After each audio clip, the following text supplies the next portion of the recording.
Well, hello. Welcome once again to Pale Blooms and Beyond. Thank you for joining us today.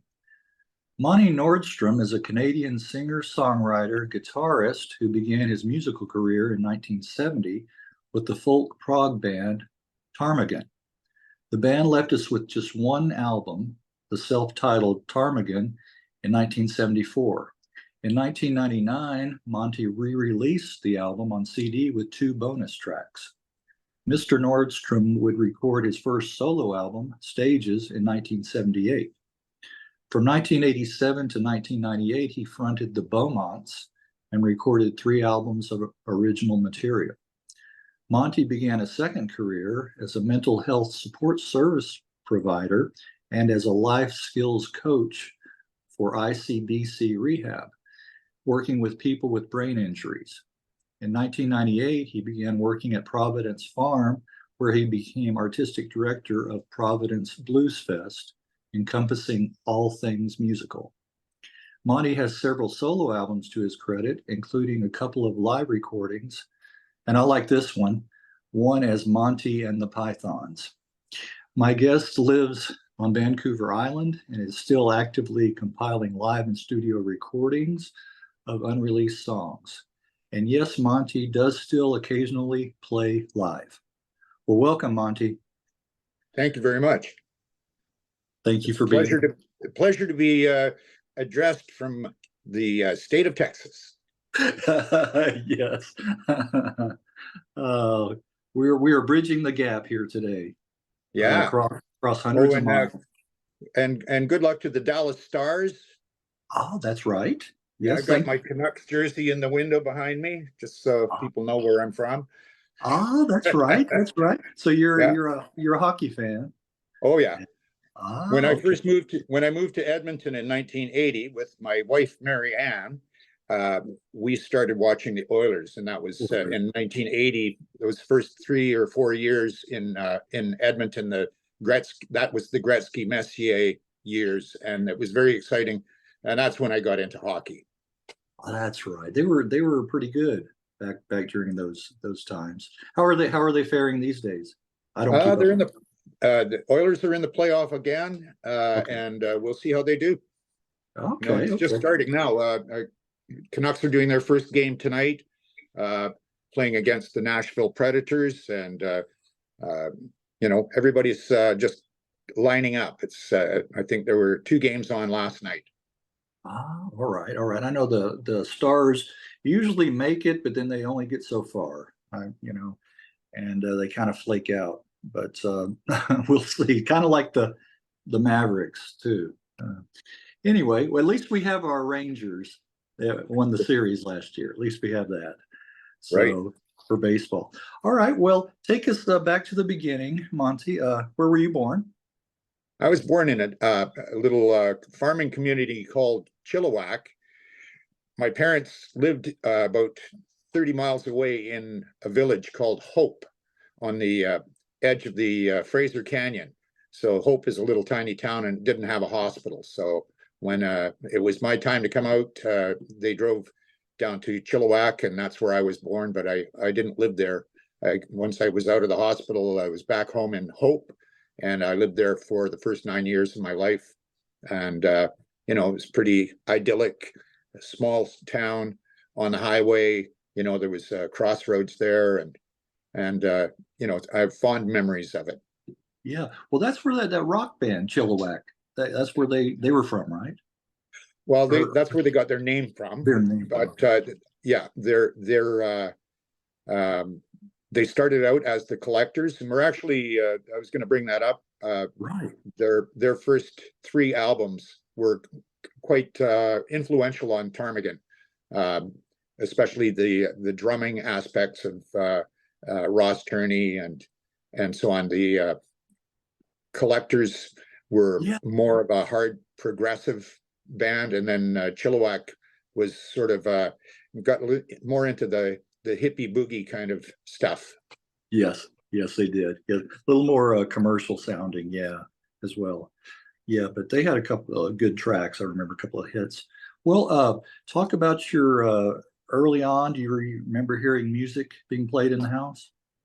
Yeah, I mean, the radio, the stations that we would pick up in Hope had to, bounce across the mountains and so on. So we only had a couple of stations that came in, and at the time in the early 50s, it was all Frank Sinatra and Dean Martin and that kind of stuff. And then when the family got a TV, that was a big thing, and then we were able to pull in, maybe 1.5 stations out of Vancouver, and through the snow and the flipping on the screen and go out and hold the antenna. No, don't let go. That kind of thing. We were able to catch up on some of the the pop culture that was happening on the television. Yeah, I kind of miss those days in a way. The rabbit ears, and kind of like you said, there was an art to it. Putting it in a certain location, facing a certain direction to get it. And if anybody came by and bumped it, oh, then you have to do it over again. That's right. That was fun in a way. Well, what about either parent musically inclined at all? Not particularly. My mother sang in church, and my father had a little bit of music in his background, but he never played anything around the house. I think when he was younger, out in Saskatchewan, in the prairies, he played a little bit of fiddle, but I never saw him do it. And I had one uncle that lived on Vancouver Island, and we'd go and visit him on Vancouver Island, and he and his wife, Ivor and Hazel, would sing mostly churchy type songs, and he played guitar, and he showed me how to play the guitar. So I wrote a song for him, and he gave me that. First you do this, then you do that, and then do it faster. And it was basically country picking with thumb and forefinger. So it was that boom chicka boom thing, and that's gotten me through an awful lot of gigs out in the prairies. Well, maybe that's where you got that musical gene from your uncle there. Yeah, Well, that's probably true. And I'm an uncle of and there's quite a few of my nephews that are guitar player singers. So I'm pretty happy that they've carried on. Yeah, so we'll get to that a little later. One of your nephews that you worked with, I have worked with. Well, was the guitar the first musical instrument you learned how to play? No, actually, there was, I don't know where it came from, but there was an old mandolin in the closet in the house there, and I was just a little kid, so it fit me like a guitar, and I would pretend to play it, and I'd do a little bit of singing along while I was pretending to play, and my mom said, if you keep that up, you'll be a good singer someday. So she unintentionally encouraged me to become a lifelong musician just by simply being supportive of her little boy. She had no idea what she'd set in motion at that point. I think she was internally regretful after a certain point. What monster she created, huh? Yeah, when the hair started growing and all of that stuff. Oh boy, it was tough. Well, at least she was supportive, Yes. Unlike so many other parents, during your periods growing up that were, trying to get them to go the commercial route or the safe route, in business, right, and that kind of thing. So, well, can you remember one of the first singles or albums that you bought? Probably it was a Hank Williams album at a flea market. So it was really worn out by the time I got it and put it on a little portable record player that I inherited from my brother. And but that was one of the first records I remember purchasing for like a nickel. Yeah.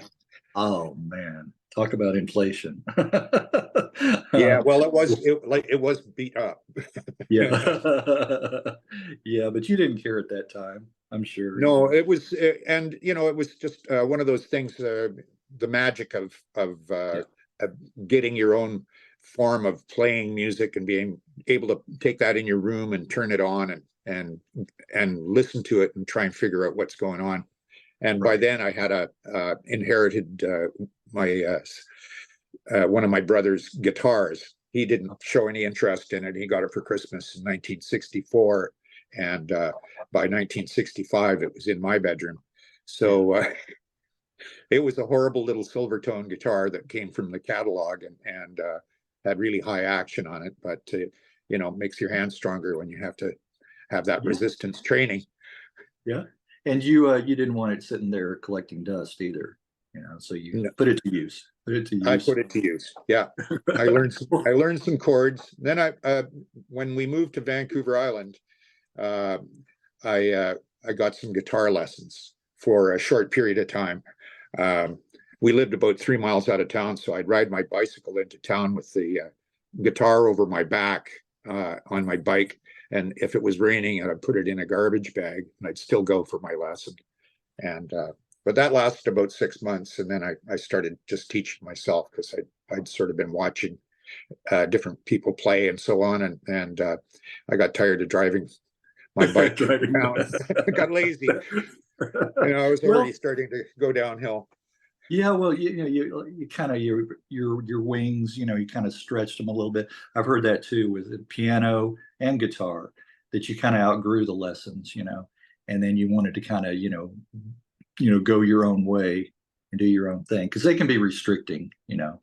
Yeah, it's, you know, it's the you know, the McManus method, and you do it string by string and all of that, and you'd learn your notes and so on. And I wanted to move right ahead into what chord is this, and how does it, you know. And by then it was the Beatles, you know, and Bob Dylan that was happening on the, and so you know, there was a lot more impetus to get involved and see where you could go with it yourself. Right. That was my next question. Other artists and musicians that you started to get into at that time? Yeah, well, I mean, the Beatles, of course, that happened. I was living in Prince George for a year between Hope and Vancouver Island, and the Beatles broke during that time, and it just, you know, Beatlemania happened, and it just exploded around the world, and everybody was, you know, going crazy about it, and lots of bands were starting, you know, like garage rock came out of that, you know, for the most part. In your bio, you mentioned watching them on the Ed Sullivan Show, right? Right, like everybody else. Yeah, yeah. Exactly. Where was it? I saw a picture, yeah, of the lineup of people waiting for tickets. I just saw it recently. At and it was in New York. It wasn't Shea Stadium, but it was another venue. But they were just sitting there playing cards. I remember in line, and somebody commented, most of these people are not around anymore. Yeah. Well, can you remember the first or one of the first concerts that you attended, that you went to? Probably, you know, I lived about maybe 50 miles from the nearest city where concerts of any size would take place. So Victoria is the capital city of British Columbia, our province, and it's the southernmost city on Vancouver Island. So I remember going to see Gordon Lightfoot perform in, I think, about 1960, 67, 68. And that was, he had John Stockfish on bass and Red Shea on guitar. And it was really a mind-opening experience to see somebody performing all their original songs with backup musicians, and it was very inspiring. Right. I would have loved to have seen him at that point. Yeah, he was amazing. Such a young talent, and he knew what he was doing. And I managed to see him 3 times throughout his career. Is that right? Yeah. Never had a chance to, but that voice, yeah, and his songs, you know. Yeah, his songwriting's beautiful. Bob Dylan said that Gordon Lightfoot was his favorite songwriter. Yeah, I'd heard that too. Yeah, kudos to both artists, but yeah, I can definitely understand why he would say that. Well, was there any kind of music scene around you at that time?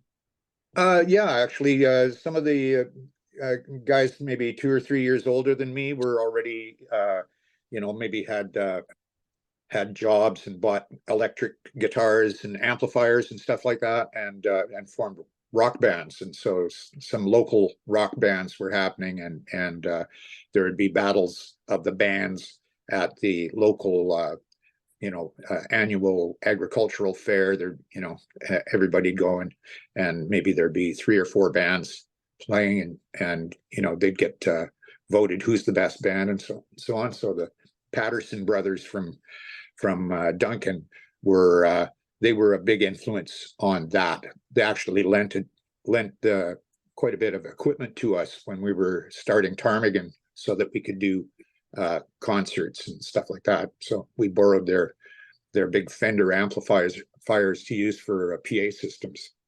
All right. That was helpful, definitely. Well, yeah, it was great. And I actually ended up my first solo album after Ptarmigan. Lee Patterson played drums on almost all the tracks on that album. So it was a progression. Yes. I noticed that, in some of your later workings, you working with members of Ptarmigan, different ones, different time periods. I tried to keep that continuity and keep touch with the origins and so on. It gives it a kind of a sense of continuity, and everybody gets a taste that way. So there you go. Very good. I like that. Well, were you in any band before Ptarmigan, or was that your first band? Well, I was in a couple of garage bands that never played anywhere. I think we might have done one music hop at our junior high school. We had a band called Shaw-Mata, and another name for the same band was Assassin of the Youth. So you can figure it out. Shaw-Mata is Persian for the king is dead. And okay. And I had painted that on my guitar case, and I brought my guitar to high school in grade 11, and was playing my guitar during a break, and a couple of the guys that were in Ptarmigan walked by, and they were actually Baha'is, and they recognized the Persian phrase and asked about it, and I told them where I got it from. It's basically where the word checkmate comes from. Shaw-Mata is the king is dead. So that was sort of an opening conversation, and next thing you know, I was in their band. So well, that's very interesting. My brother, his ex-wife was Baha'i, from Iran, and so I had a little bit of dealing with. He went to several of their meetings, and she never quite converted him, but yeah, he did have that influence. Well, Ptarmigan, named after the bird, right? Yeah, it was one of those things. What are we going to call the band? And of course, we had to make a mistake right off the bat and name it something that nobody can spell or pronounce. So, it's spelled Ptarmigan, and so a lot of people would say Ptarmigan, or, and then if they just say it the way it's supposed to be said with the silent P. If it's said on the radio, then people are looking in the T section for your record. Right. So yeah, it was kind of not a good decision, but it was unique, and oddly enough became, it was pointed out that it's not exactly the most Canadian name because that's a state bird for Alaska. So, well, it's close. We're already crossing borders at that point. There you go. That's right. Well, if we had the internet back then then people could just look it up, how to pronounce a word, but right. Yeah, like today. Well, you guys began in what, 1970? Yeah, 1970 was when it became a 6-member band, and they had the original 2 or 3 guys had already written about 4 or 5 songs, and then when it became a 6-piece band, we were doing more coffee house performances in local halls, like church halls and the high school gyms and stuff like that. Well, in our community. in the community? I was going to ask you what did the other members, what influences did they bring to the table that you're aware Well, of? we had a very talented saxophone player who also played piano, and it was a great singer, Dennis Lalonde. And he had just come from Expo in Osaka, Japan, and he'd had that experience of playing saxophone and being in that, international kind of thing. And it was a life-changing experience for him. And he brought that excitement into the band, and his experience in playing in a horn section and so on also brought in some nice harmony kind of ideas that and brought harmony into the vocals as well, because we had 4 singers or 5 singers in the band, 3 that were pretty good at harmony, and a couple support guys. So it made things better. Yes. And the one with probably the most striking voice, Glenn Dias, was the co-writer of all the stuff that I did with him. He had a great facility on the recorder. He played alto, tenor, and soprano recorders, Right. Which gives it that flute kind of sound. And at that time, the Jethro Tull and different groups were having a lot of success with that kind of instrumentation. And his voice was kind of higher and quite powerful. So, it blended really well and gave us a very unique sound. And I played an acoustic 12-string, and then we had a couple of hand percussionists. So we didn't have a proper bass player, and we didn't have a set drummer at that time. So that was one drawback for us. We weren't going to be a rock band, although we did play one little rock festival, and because of the nature of the barn that we played in, it was the Fuller Lake hockey arena. The echo in there made us sound like a rock band. And our Glenn Dias was late. He was at a rehearsal for a play, and he had to come in the theater, and we'd already started performing without him. And he thought he'd missed the whole show because he didn't even recognize what we sounded like when he came in. Is that right? Yeah, we were pounding out the acoustic music. You're getting echo effects too. That's right. Well, that was my next question too. Do you recall any other live shows that stand out in your mind?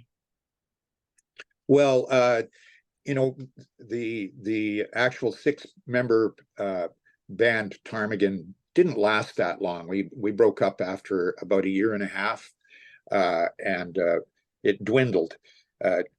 2 guys left. The other guitar player, James Lithgow, and one of the percussionists, they bowed out.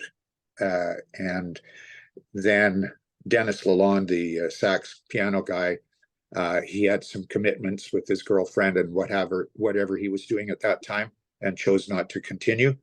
So then all of a sudden it was Glenn Dias, myself, and one of the hand percussionists, Sean Mullins, that were left. And it's sort of like flip a coin. What are we going to do? And we decided to go across Canada to seek our fortune. And there was another percussionist that we'd picked up during that summer where there was a lot of transitions, Peter Wheeler, who was a guy from somewhere in the States, I think Virginia, and he played bongos with us.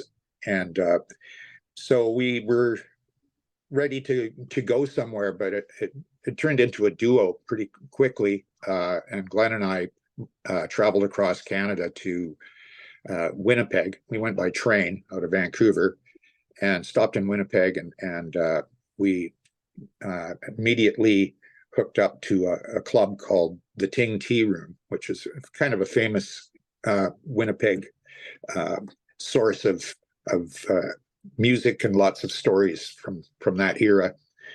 And we met a lot of people there.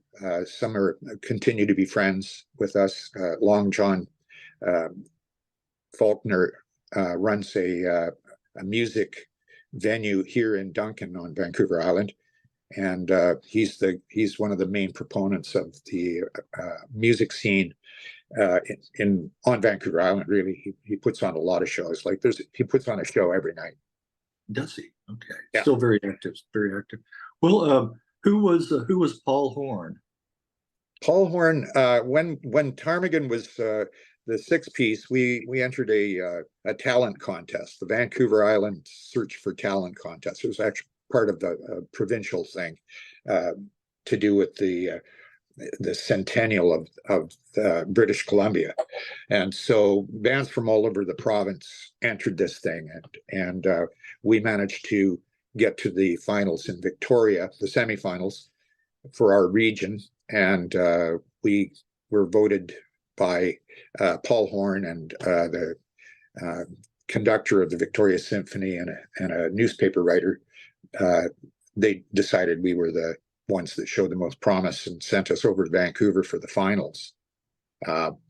So that's where we met Paul Horn, and then we did okay in we had to come up with a short song for a television broadcast. So we rapidly wrote a song, and it did pretty well. Unfortunately, the song's completely disappeared. There's no recording of it or any record of it. But we didn't make it we didn't place in the finals, but we did have that connection with Paul Horn still. And then when the band fractured and we went across Canada, we went to a number of places. We were in Toronto and Ottawa. We had some good success in Ottawa, playing at another famous club, Le Hibou, where we opened up for Lenny Breau for 2 weeks, and then we hung around that venue for before and after that, and ran into a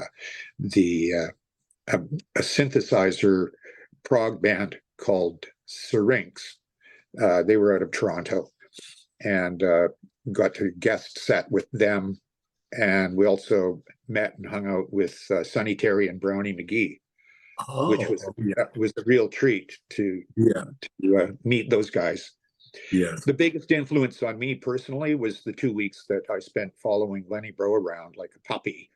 I was 17 when I started the gig. I turned 18 on the weekend, and we played another week after that. And Lenny Breau gave me a carton of Export A cigarettes for my birthday, which was get me off his back, because there was a notorious cigarette leech.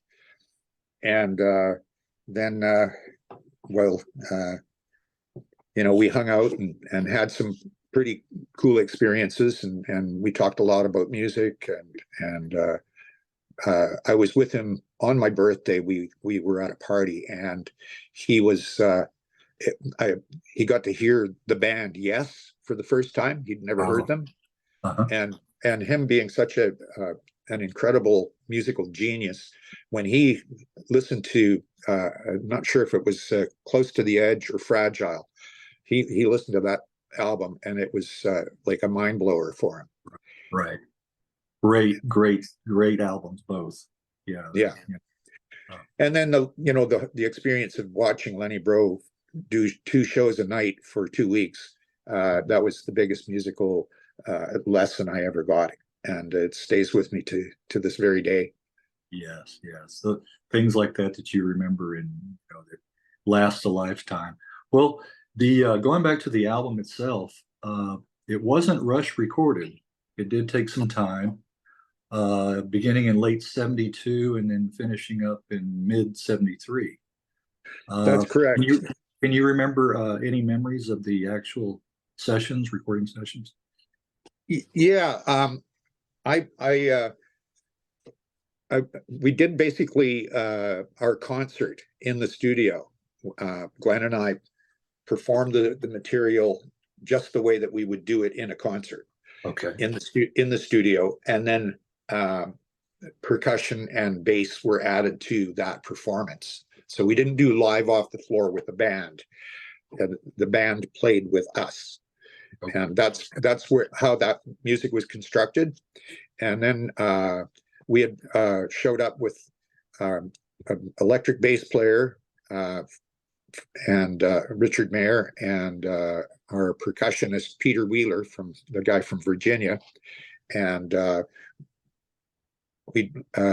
Peter played the percussion parts live, and then we got Richard to overdub the bass parts, and I conducted him through there's one song called The Island. It's about 9 minutes long.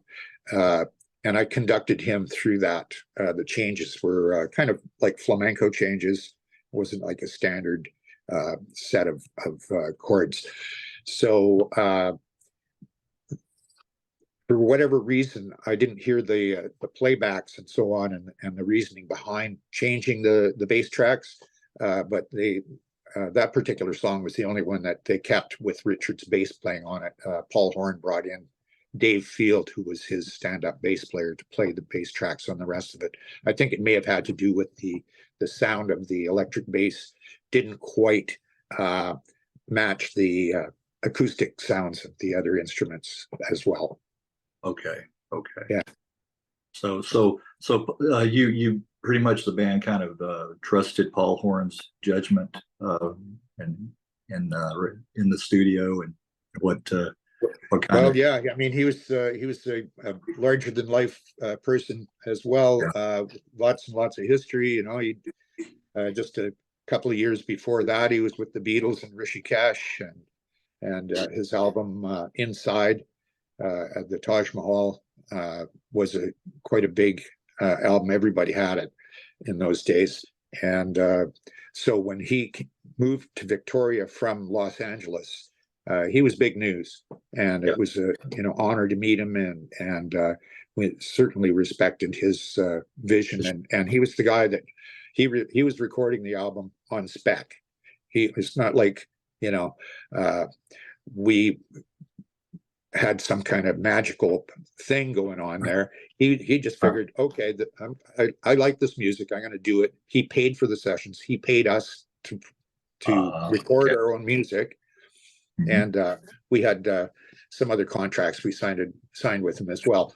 So he had his reasons for helping us out. I think he got a producer credit to deliver an album to Epic Records, which was a subsidiary of Columbia, and got him one step closer to leaving his contract with Epic Records, because he opened up his own label after that.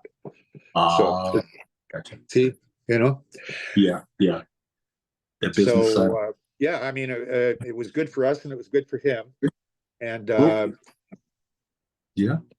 Well, go ahead. Didn't mean to cut you off. No, that's okay. I'm just thinking. Go ahead. Okay. I was going to say the album was released in '74 on Columbia. Mentioned Columbia. Not too Columbia of Canada. Yeah, not too shabby of a label anyway. No, it was an honor, and it was an amazing feat for the fact that is the band had officially, or not officially, but effectively broken up by that time, by the time it was released. So we had to sort of settle our differences and find a bass player and a drummer that we could go and do concerts with, and so on. And so we did that. And my good friend Dave Aston was willing to come on board and play some bass with us. And we hired a percussion instructor from the University of Victoria, a guy named John Smith, to come in and do the drum charts. And he basically had literally drum charts that he was reading on stage while we were performing. So it was like, wow, it's some hippies up front, and there's a guy in the back who knows what he's doing, but he's got to read it. And then this really talented bass player filling in the bottom end. So, and the other part of that weirdness is that John Smith was so ill, he had to lay down between sets backstage because he had the flu or something. And is that right? yeah. But Those concerts, there's only one or two events like that with the band, and then unfortunately, Dave Aston was killed in a car accident, and so that kind of knocked the wind out of the sails of my experience, because we'd started co-writing some material, and we were rehearsing together, and developing a musical relationship in that way. And after that, we did I think it was 1 week opening for the Paul Horn Quintet at an influential club in Vancouver called the Egress. There were dozens and dozens of big stars had played there before, and we were there for a week opening up for him, and that was a good experience, and got our faces out there, and the radio was playing the album, and even got a little bit of airplay of a single, which is extremely rare from the album. I have a copy of it. Yeah, well, good. Yeah. Well, I was gonna say, going back to the album, first off, I wanted to comment on the cover. It's very striking. It does give that feel, that prog folk kind of a feel. Who designed the cover? Well, that was Glenn Dias, and this was another sort of bone of contention for me. I had some artwork that I was hoping to present, and at the time that the third recording session happened, I didn't have an address or a phone number at the time, and people couldn't locate me when all of a sudden there was a call that's going to be next Saturday or something like that. I was off the island at that time, so I didn't actually get to go to that session. Yep. And some overdubs were done to a couple of the pieces that I didn't really approve of, and I was, I'm still sort of, but that I think that's when Glenn got to present his artwork, and it was accepted with by Paul, and so I wasn't part of that decision, but I got to say it's great artwork. Glenn did a really, really great job on it, and that's one of the reasons the record's got some staying power to it. Is it's such a beautiful piece of art that you naturally pick it up and look at it, and then you flip it over, and then you read about it, right? So that's what I miss the most about vinyl, is that that 12 by 12 picture that you can hold in your hand, and sometimes you can open them up, and all of that, and all the information that you can have on there. And now the older you get, the smaller the rating is, and now I don't know what's the next stage. They inject us with music or something. Right. Well, going back to when I used to buy vinyl, I bought so many just based on the look. The image, the picture on the cover. Just looking at. And I could tell you right now, if I had known about Ptarmigan back then, that would have been one I would have picked up. I would have said, I'm pretty sure I'm gonna like the music just based on the cover. And sure enough, sure enough, there you go. You can get a lot of information on a 12 by 12 thing, and that's right. Yeah, that's right. Exactly. Taking them home and reading the liner notes, and reading the back, like you said, that kind of time. Here's the collectors, right? New sounds from Canada. Woo-hoo. That's right. Yes, exactly. There's their second album. There you go. That's the one I have that one on CD. On CD. Yes, exactly. And then their first one, they changed their name to Chilliwack, and they had Howie Vickers left the band, and they kept going as a 4-piece. Yes, and so you can see the native kind of influence on this one. On that, there. Yeah, that's a good segue into what I was going to mention about the album itself, Ptarmigan. Overall, to me, it has a feel of connection to Mother Nature, to connecting with ancient, native, indigenous spirits that kind of thing, the native Indian, in other words. Was that something you guys had in mind when you wrote the material? And not overtly, uh, like the song "Go Dancing" was basically just like it became a riff that we developed and put some changes in the middle section and so on, and it didn't really have a real depth to it, apart from you can assume or ascribe that it may have meant that you were dancing around a fire in the forest, that kind of thing, right? And then the island was sort of a kind of a song of isolation and trying to get back to your origins. Yeah. Vancouver. Well, it was a song about Vancouver. But side two, that resonated for me more than the first side. Although there's good parts of every song on there, but the side two thing, I had a lot more to do with the composition of the material, and I did a bit more singing on side two. On side two, yeah. Well, that's what I was going to mention. Just a few. Was "Go Dancing"? Was that the single? That was the A side of the single, and there was the song "Vancouver" is a two-part song. There's a very slow, dreamy kind of intro, and then it goes into a fast bit. So the fast bit was the B side of the single. The B side, okay. Yeah. I like the more dreamier reflections. I like that. That's probably my second favorite. "Go Dancing," great harmonies, like you mentioned before. Very pretty track. And then there's that recorder, a nice addition of the recorder. I think that's what set the album apart too. And you brought that up earlier. But then the island main theme, which you just mentioned also, I think it has kind of a Middle Eastern feel to me. Yes, and so did this fast part of the Vancouver. Had a kind of an Arabic riff that I was doing on the 12 string. Right. So and then on side two, we did some sort of atmospheric stuff where we were trying to evoke the sound of a boat tied up on a dock at night with seagulls and the waves and the ropes creaking and stuff like that, which was just done with the instruments we were playing, and with our hands and so on. And then it went into a longer bit that I wrote when I was sitting on a rock in northern Alberta on Lake Athabasca.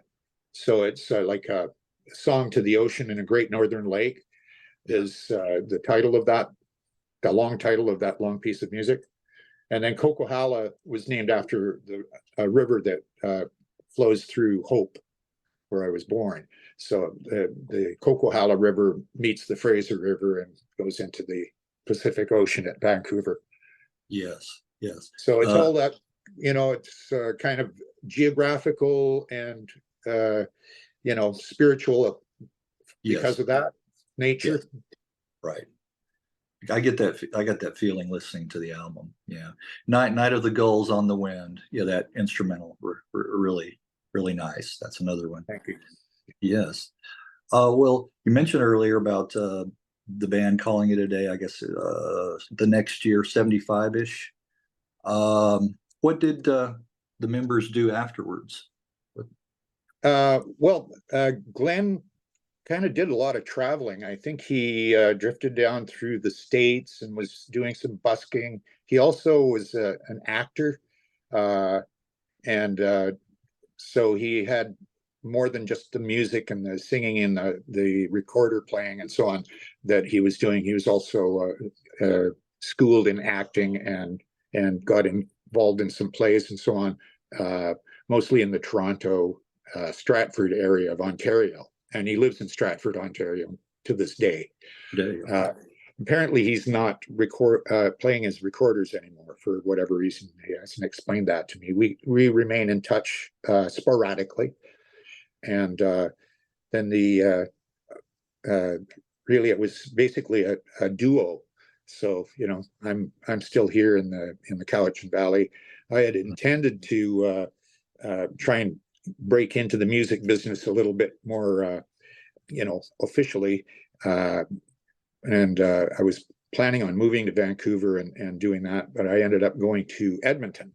There was lots of work on the road and hotels and what have you, and I did that for a number of years, and then my wife and I had our child Vanessa, and we then it became more serious. Like, okay, we got to keep the wolf away from the door, and in Edmonton it's pretty cold, and so we hung out there for a while. Then I was doing more work in the Banff area, moved to Banff, and lived there for almost 2 years.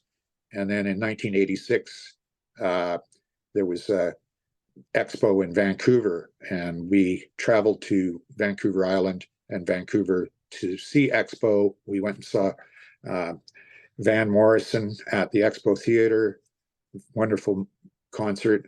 And we also saw Bob Dylan perform with Tom Petty and the Heartbreakers during that. Yeah. So both of those were major experiences for us both. And our daughter, and we went to the island and were visiting our relatives, and she got to play with her nieces and nephews and stuff like that. And we decided that we'd move back to Vancouver Island rather than Vancouver, so that we could be closer to family and have a bit of family support rather than being, alone out on the prairies. Right. And that Dylan and Tom Petty, that mutual respect they had, and then the traveling Wilburys. Oh yeah, working together with that too. I guess what is it? Jeff Lynne and Dylan are the only two still surviving from that. Yeah, and Jim Keltner. Yeah. So, well, did you want to mention briefly about your working on the railroad and forestry industry? And well, I mean, as you go through life, it doesn't always come your way, and so I was able to support the family with music pretty much exclusively for about 14 years, but it wasn't always it certainly wasn't easy, and it wasn't always that supportive. So I over the years, before I got married and before I had a family, I had different experiences. I was a tree planter. I did a job with a power saw where you go into a tree plantation, you space the trees out so that they grow better. I did a lot of forestry work like that, and worked at a sawmill and a pulp mill, and I worked on the railroad, swinging a hammer in the hot blazing sun, as they say, and Gordon Lightfoot song. So you do what you have to do, and it builds your character and your muscles, and you got to do something. So it's like I didn't attend university. I didn't get a second. I didn't have a career that I was trained for. Yeah. So music really was it, and I was just fortunate that in about 25 years ago, that I was kind of selected by a friend who was also a musician, but he was involved in the rehab industry with head injuries, and he recruited me to do some contracts for him. And after a couple of years of that, I was able to get contracts directly with the Insurance Corporation of British Columbia. And then that led to working in group homes with people with severe and profound handicaps. And then that brought me to a place called Providence Farm, which is a therapeutic community, and it has a mandate to do supportive services to deliver to people with mental handicaps and physical and different challenges. And I ran a program there for 20 years. And during that same time, every year I would produce a fundraiser concert, usually with a kind of a blues roots flavor to it. And so I kept my contacts with the music community on Vancouver Island, and used them quite a bit. The other thing that I did during the 90s and the early 2000s was I was writing for a magazine called the Cosmic Debris Musicians Magazine, and that was for my friend Barry Newman. You have a And copy? there's a copy of his album, Noontide. Okay. All right. I think I've seen that. I think I've seen that. Yeah, before. It's progressive. It's quite interesting. Very original stuff. Yeah. And so Barry was a good friend. We did, trios and duos. I'd switch to bass and he'd switch to guitar, and vice versa. And we'd have played with various drummers and did some local bars and stuff like that. And still, there's still a local bar scene. It's slowed down quite a bit. And I'm getting a little long in the tooth now. So, I'm 70. I just turned 70. So not that I'm giving up playing and performing, but the opportunities don't present so often. And the energy.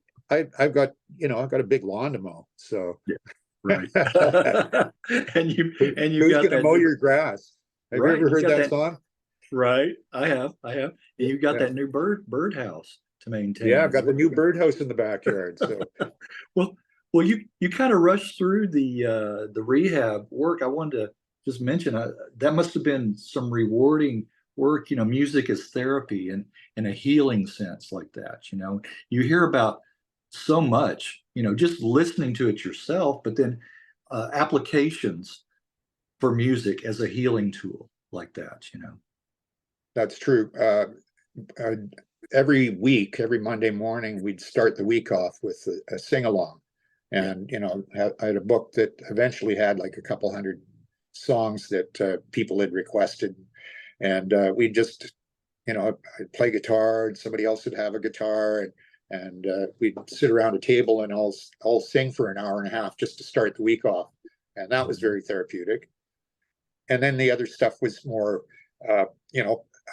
we'll put on a Halloween dance, or we'll do a fundraiser out on the stage. And Providence Farm is the location for the Cowichan Folk Guild's annual Islands Folk Fest. So they're going into their 40th year this summer. So, there's still a lot of stuff going on, lots of musicians coming to Vancouver Island. It was kind of, Barry Newman was very instrumental in developing the community by putting out the Musicians magazine that he did for a number of years before his passing. Now, he died in 2004, so 20 years ago now. And he was very instrumental in helping me get the artwork done and the layout done for my last manufactured release, which was the After All. Right. I wanted to get to that, but before that, did you want to talk a little bit about the Beaumonts, the idea behind that, and the members, original members? Well, the Beaumonts is hard to describe. It was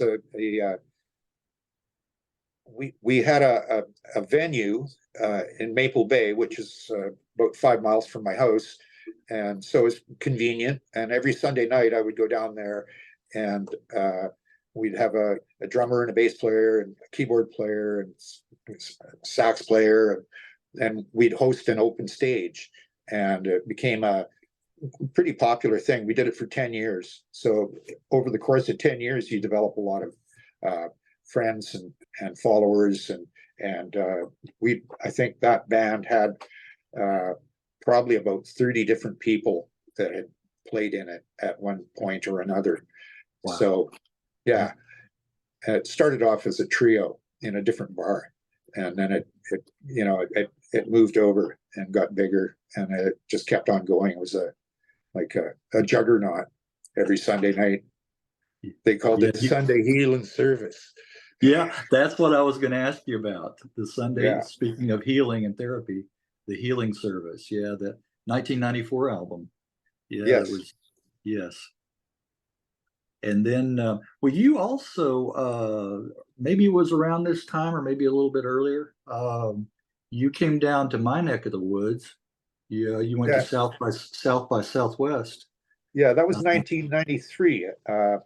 And yeah, yeah, I think Kim Fowley was one of the keynote speakers, and uh, John uh, Oates was one of the guys in a panel there, and yeah, it was interesting to attend. And while I was there, you know, I wore out a pair of shoes walking that city. I mean, there's venues everywhere. yeah, You know, there's bars and telephone booths. There's vendors selling you Rolling Rock beer and yep, everything. That was a sponsor for that year, and just it was amazing. yeah. In between gigs, in between venues, there'd be people on the street performing, Uh-huh. and so I saw tons and tons of music. And Yeah, I decided to take a side trip from there, and so I booked a bus to San Antonio, spent the night there, and then caught the train to New Orleans, spent the night in the French Quarter, and met up with an acquaintance there, and got a tour of the city. And then I took the train to Memphis and went to Graceland, had a recording session at Sun Studio, yeah. Talk and about then that. How did you feel any of the ghosts of music past or channeling absolutely, any spirits? Yeah. absolutely, yeah, it was magic. Yeah. And I think it was a funny recording session for James Lett. He was the engineer. His father played drums with Jerry Lee Lewis, Yeah. and so I just went in with a nylon string guitar and did some improvisational, more jazzy kind of stuff, like the Lenny Breau kind of aspect of things. And but then before the session was over, I laid down tracks for three kind of Americana, like one was, Shameless Sun Studio, two-step kind of thing, and four on the floor one, and then I did one in 3/4, kind of like a Chris Stapleton kind of. I'd like him to hear it. I'd like him to Yeah. record There it. you go. There you go. Yeah, Chris, if you're watching this, Chris, yeah. exactly. Right. I'm going to go see Chris Stapleton. Marianne and I are going down to Seattle to see him with Willie Nelson and Sheryl Crow in July. Oh, okay. That'll be a good show. Yeah, Yeah, definitely a good show. Yeah. How old is Willie? He's he's 90, 91. I was thinking he broke the 90s into the yeah, I was thinking, wow, it's still playing something Yeah. else. Well, you earlier on you had started your own publishing company, North Stream Music, um, Yes. and then years later released an album, North Yep. Stream, in Yeah. '96, a nod to the label, and then that's when we talked briefly earlier on about your nephews playing. You brought in your nephew Kelly on lead guitar. That's right. Yeah. And he'd been studying music at the Nelson Community College in the interior of BC, and he hot guitar player, and knew his way around a recording desk and so on. So he and I co-produced the recording, and I wrote the songs, and he polished the nuggets, and it was something we toured. Did a few dates where we picked up a drummer and went and performed. It was cool to do a multi-generational thing, have a Yeah. band like that. And he Yeah. was pretty young at the time, and he stayed with it. He's around 50 now, and he's been co-writing material for about 15 or more years with Simon Collins, who grew up on Salt Spring Island, which is the closest Oh, island to where I live in Crofton. We go over there on our boat all the time. And Simon Collins is one of Phil Collins's sons, and he grew yeah, up on his that's right. um, uh, his mother after she split from Phil, moved to Salt Spring, and that's where Simon grew up. And then Raised Kelly in and there. Simon started playing music together, and Simon is also a drummer and a singer. He sounds incredibly like Phil, and they've just put out a new double album. They've done about 4 or 5 different projects now. This one here is called E Molecule. Okay. It's Yeah. kind of a heavy duty science fiction, Oh, I progressive like. rock, heavy duty Oh, stuff. oh yeah. I like that. I like that. Yeah. The So gatefold. Yeah. they're getting some attention, and it's nice to see that his hard work is getting some attention, because it's really hard. There's like everybody and their dog has stuff out now, and Yeah. streaming and what have you, to actually manufacture product now and try and sell it. You have to really work hard at it. Right. And anybody, like you said, can record in their own house That's now. right. Their own little recording studio. Everything's on the computer. Yeah. Yeah, So it used to be, when before CDs came, it was challenging. You could go and make a cassette tape. There was a period of time where cassettes were cool, yeah. and we had a cassette album, Yeah. and then CDs came out, and it was that cost a little bit more, but you could do that. Next thing you know, they made CD burners, and people could release their CDRs, and they'd say, "Hey, I just put a new album on CD," and they says, "My grandma's got a CD out." Go tell somebody who cares. Exactly. I was one that held out as long as I could. I really did. I kept my vinyl. You can still see them behind me. But once I finally I bit into that apple of the CD, I started collecting those as well. Yes. But the stuff I couldn't find on vinyl, I mean, the stuff, yeah, that was harder to find. Some of those compilations and things like that. Well, I wanted to bring this up. I had to Monte and the Pythons. Had you been thinking quite a while about using that name?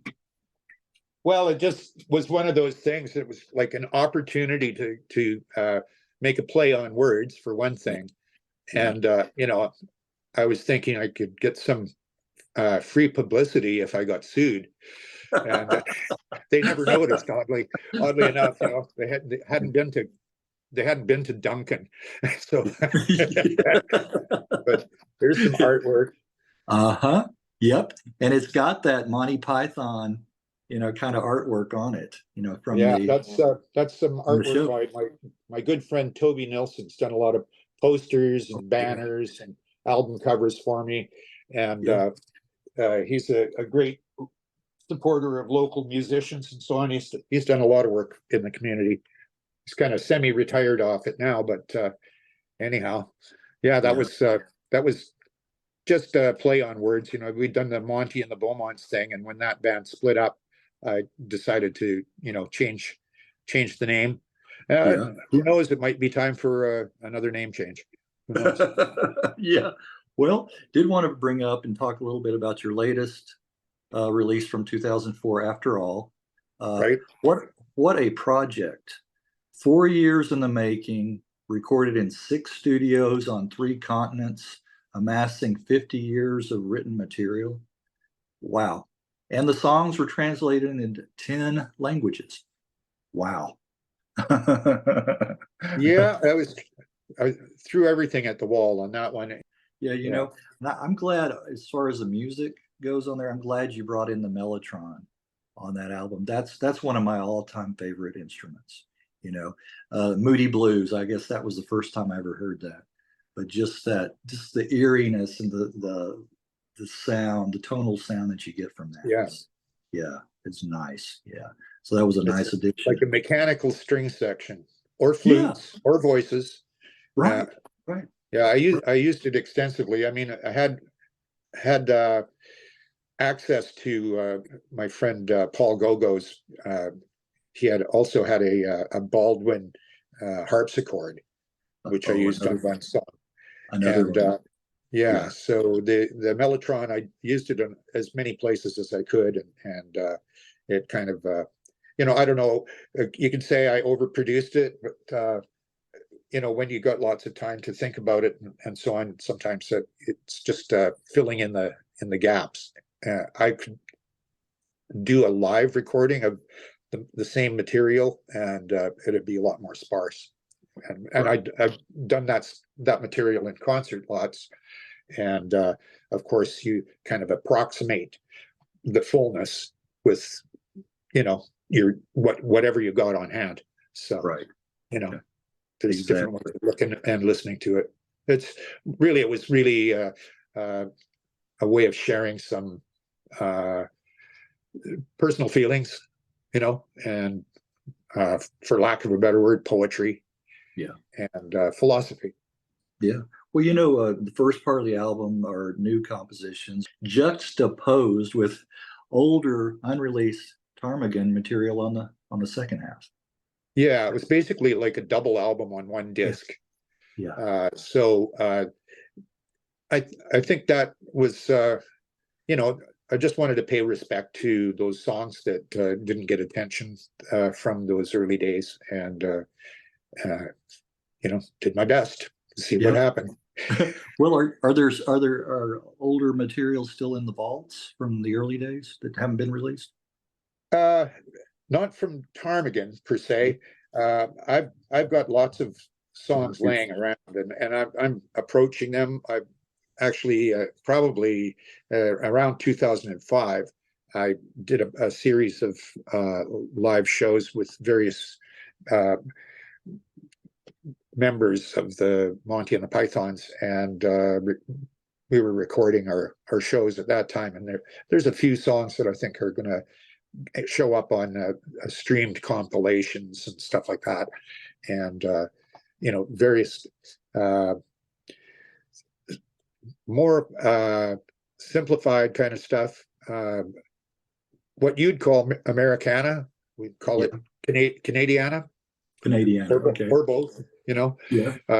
Like there's some songs I've written about, historical events on Vancouver Island, like folk songs, Okay. And in that, that kind of thing, singer-songwriter material, and just really simple, stripped down 12-string and harmonica, and bass and drums. Okay. And by the way, I've got a world-class harmonica player that lives right across the alley from me, Shaky Ray Suter. And, when I can get his attention, we managed to create some great music together. And so, he's a busy guy and I'm a busy guy. So we make time for each other every couple of weeks. And we got a couple of projects on the way. So more to come. Well, very good, very good. Well, one more question, and I'll let you go. Looking back on your career as solo artist and in Ptarmigan, there were several. You have several live albums. Did you prefer playing live or working in the recording studio, would you say? Well, the thing is, I've never had, apart from that first experience with Ptarmigan, I've never had a record company support me. So all of the projects that I've done, whether it's in a studio or off the stage, it's basically self-financed.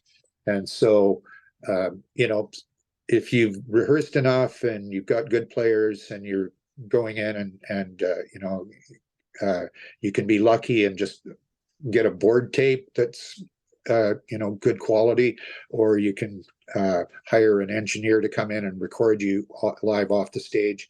Then you can get capture a good performance, and then you've got something that's real, and on the other hand, you can focus on one particular song or a collection of songs and go into a local studio and pay the price for the studio and do all of that. And then, you're faced with the mixing and and the mastering and all of that process. But what's happened in the past 10 years is that, the demise of the CD has created a kind of a hole where if you're going to go into a recording studio and spend that kind of money to record yourself, are you going to make any money back in the streaming aspect of things? And if you can't break even, then it makes it it's either self-indulgent or it's crazy. You know, you got to be crazy. You got to be crazy to be in this business. Yeah. I guess I'm still crazy after all these years. But as far as when I like to ask that question, because most people have said, most musicians have said they like both, you know, working in the studio and live. But working live, you know, playing live, you get that immediate reaction from the audience. Yes. Yeah. But then you get that energy back from energy back from the audience that makes your performance come up that much more. When you're doing it in the studio, you're looking at the engineer and the red light and the clock. Right. So, you know, but then what offsets it, the recording is you've got it for posterity. So it's there for future generations. When the live show, unless it's recorded, it's kind of lost, you know. Yeah, it's like, oh, you had to be there. Yeah, you had to be there. That's right. Very true. Very true. All right. Yeah. Well, Monte, anything in closing you'd like to mention or plug or? Well, I just want to thank you for contacting me and inviting me to have this conversation with you. And I can see that you're connected to lots of people that support live music and are interested in historical stuff as well. And I sure appreciate that. And I think it's a wonderful thing. Yeah, I think it's good. What I've been told is good work, and I believe it is. And it's you know, connecting with the past with the present, and you know, hopefully getting a lot of the newer fans, you know, on board, and people that you know, keeping the old fans there too, interested, but sharing that, you know, and just kind of hopefully keeping it alive. You know, that's what it's all about, you know. Yeah.